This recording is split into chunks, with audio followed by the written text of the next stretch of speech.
Hi hello guys, good morning all guys. ఈ ఉదయకాల సమయంలో అయితే మేము ఇదిగో చూసారా కర్రలను అయితే బద్దలు కొడుతున్నాం. ఈ కర్రల్ని మేము ఎందుకు బద్దలు కొడుతున్నాం అంటే మా కొండ ప్రాంతాల్లో ఎక్కువగా కట్టెలతోనే వంట అనేది చేసుకుంటాము. గ్యాస్ అనేది అత్యవసరాలలో లేదా కట్టెలు మాకు అందుబాటులో లేని సమయంలో మాత్రమే గ్యాస్ అనేది ఉపయోగిస్తాము.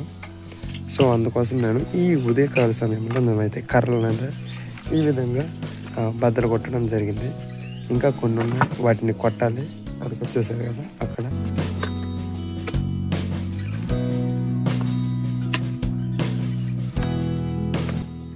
ఇదిగోండి మనం ఇప్పుడు వరకు కొట్టిన కర్రలు అయితే వంటపాక లోన్ అయితే ఈ విధంగా పోగు చేసుకున్నామండి.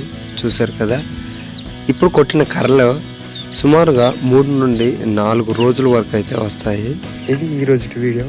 ఇక ముందున్న రోజుల్లో నేనైతే ఇంకా మా పట్టుకోటు కోసం మేము ఈ కొండ ప్రాంతాలలో ఏ విధంగా జీవిస్తాము అనేది కూడా నేను ప్రతి వీడియోలోనూ మీకు చూపిస్తాను.